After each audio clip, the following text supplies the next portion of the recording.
Fala galera, Guilherme Silva aqui, vou trazer a análise diária do Bitcoin. Então pessoal, vamos falar do Bitcoin, estamos tentando fazer um impulso acima, eu vim falando dessa retração de FIBO ali dos 50%, 61,8, a gente bateu exatamente na região que eu venho comentando. Isso para quem quer se manter otimista, para quem está bullish, porque o mercado, em um time frame um pouco maior, no gráfico diário, a gente está em tendência de baixa.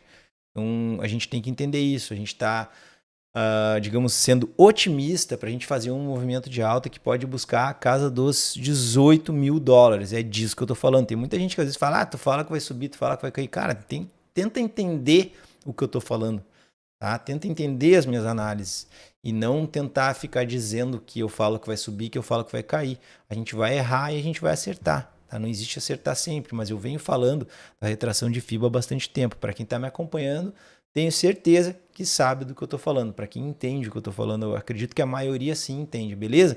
Então, pessoal, vamos para a análise do Bitcoin? Bora lá!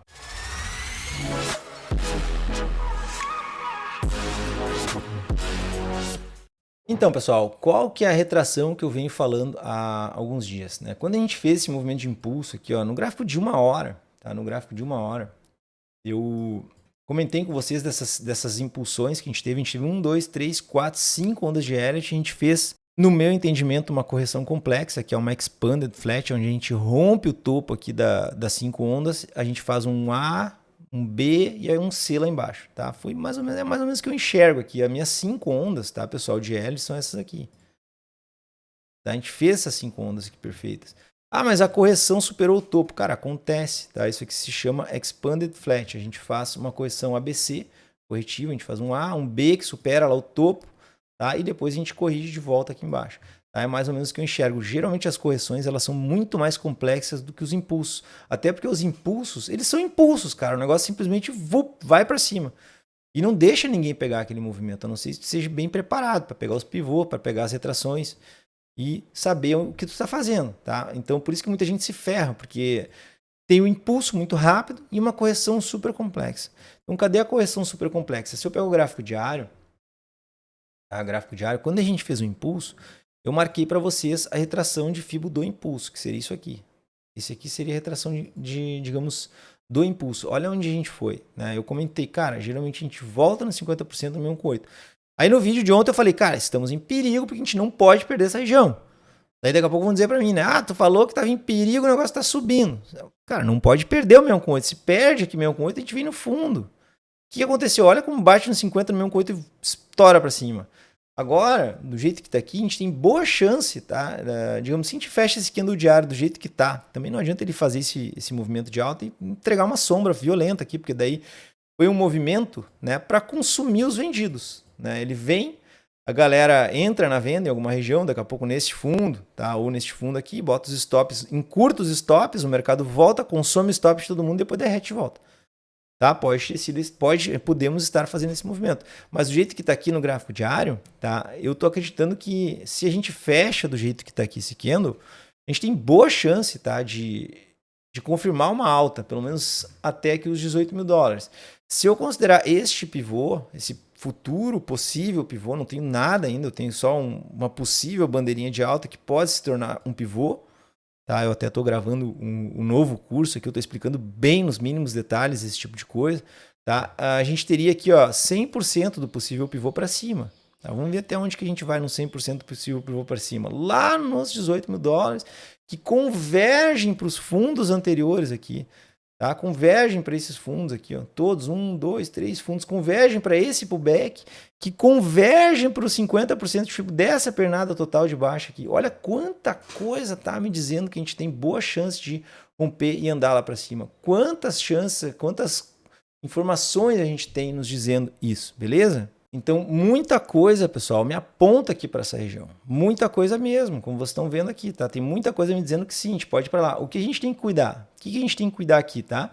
E antes do que a gente tem que cuidar, agora é a hora, se inscreve no canal, tô dando essa pausinha aqui para vocês dar uma respirada, para quem é novo aqui, entender o que a gente faz, a gente dá aqui várias dicas de análise técnica, não tem por que não apertar agora se inscrever, deixa aquele comentário que também ajuda demais e bora pro vídeo. Então agora vamos lá na S&P, dá uma olhada. S&P, o que acontece aqui na S&P? No meu entendimento, ó, já tá começando a ficar perigoso. Por que está começando a ficar perigoso? A gente já deixou quase um topo duplo. Se eu ligar os ponteiros aqui, se eu ligar os ponteiros, pode ser uma cunha se formando. Ainda não tem informação para dizer que é uma cunha, porque eu não tenho um fundo aqui formado, mas se eu considerar mais ou menos isso, já estamos, quem sabe, afunilando. A gente se encontra perto de uma região de fortíssima resistência, que é a nossa LTB. Tem uma LTB aqui, a gente não tocou nela. Não tocou nela.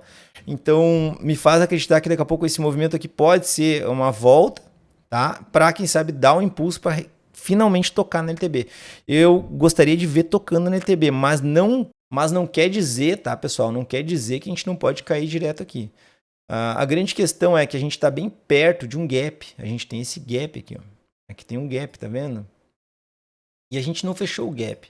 Então, no meu entendimento é o seguinte, pessoal, não tem porquê a S&P fazer todo esse movimento de alta do jeito que ela fez aqui e não entrar no gap e fechar esse gap se for para cair. No meu entendimento, da minha leitura, esse movimento de baixo, a gente vai encontrar um suporte em alguma região, daqui a pouco a gente faz mais um movimento de alta, fecha o gap da S&P, bate na LTB, que é a nossa resistência principal, e aí a gente vai tomar uma decisão, tá? Grande possibilidade de a gente bater na LTB, fazer um movimento de baixa. Se for para ir para cima, a gente pode fazer um movimento de baixa um pouco mais amplo e romper a LTB. Ou daqui a pouco a gente baixa na LTB e começa a fazer ondas para baixo. Tá? Essa é a visão que eu tenho. Os dois caminhos, né? Lógico, os dois caminhos quais são? Ou vai para cima ou vai para baixo. Tá? Se for para cima, é dessa forma que eu imagino. A gente vem antes fechar o gap. Se for para baixo, eu também acho que a gente fecha o gap. Nos dois cenários possíveis para a S&P, eu acho que a gente fecha o gap, certo? E basicamente é o que eu enxergo aqui na S&P. Deixa eu dar uma olhada em indicadores na S&P. Vamos pegar uma força relativa que é bem interessante, o ABV. Deixa eu ver se eu já não estou com eles aqui adicionados. Já que eu estou com o TSI querendo cruzar para baixo, gráfico diário, RSI Stock lá em cima, mostrando que se há uma tendência de baixa, um pullback pode estar terminando. Gráfico semanal, também estamos lá em cima. TSI cruzado para cima, beleza. Vamos olhar a força relativa. Vou tirar um deles aqui. Índice de força relativa no TS, deixamos assim, tá? Vou botar branquinho aqui para nós enxergar melhor. Força relativa na S&P, cara, a gente tem divergência de alta aqui, a gente tem fundos mais altos, beleza, tá bom, isso aqui tá interessante. No gráfico semanal, o gráfico diário, como é que estamos no gráfico diário? Pessoal, tem muita gente que fala, tá, que isso aqui é uma bullish, digamos uma hidden divergence, né? Hidden bullish divergence, quando perde o fundo. Particularmente, eu só considero as divergências normais, as clássicas, tá? Essas escondidas aí, eu não sei, eu vejo ao contrário. Eu gosto muito de traçar linhas de tendência na força relativa, tá? Desta forma aqui. E eu considero, sim, perdas de fundo como, digamos aqui, como a gente está perdendo fundo, não muito bom. Tá? É a forma que eu enxergo, tá, pessoal? É uma questão bem pessoal, essa aqui que eu tô falando para vocês.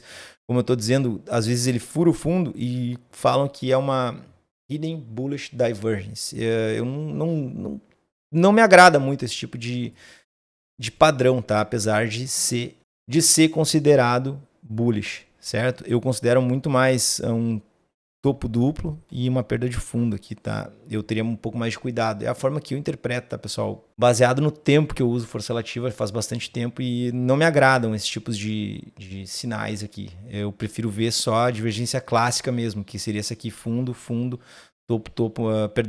mais alto, tá? E eu espero também confirmar com o pivô. Digamos aqui, ó, eu já estava falando para vocês que a força relativa estava mais alta, que a gente poderia iniciar um movimento de alta que a gente realmente acabou iniciando. Agora, neste caso, eu olho da forma oposta. A gente está, digamos, perdendo fundo, porém a gente está segurando numa LTA. Tá? Se a gente segura na LTA, a gente pode daqui a pouco fazer o movimento que eu estou falando para vir fechar o gap aqui em cima. Tá? A gente pode vir fechar o gap aqui em cima. Quando fechar o gap ali em cima, aí a coisa pode encrespar um pouco. Deixa eu só dar uma olhada, né, nesses indicadores no Bitcoin, só para finalizar. Bitcoin, mesma coisa aqui, força relativa fazendo topos e fundos ascendentes. A gente já tem um topo mais alto, a gente está querendo sim andar para cima. Eu acredito sim, cara, na grande possibilidade, a gente tem uma maior possibilidade de ir nos $18.000 e cair. Pode cair? Pode, mas a minha aposta, digamos, maior do que 50% é de que vai nos $18.000 antes de qualquer coisa, beleza? Então, quem gostou do vídeo, deixa o like, compartilha e se inscreve no canal. Era isso, galera. Falou, abraço!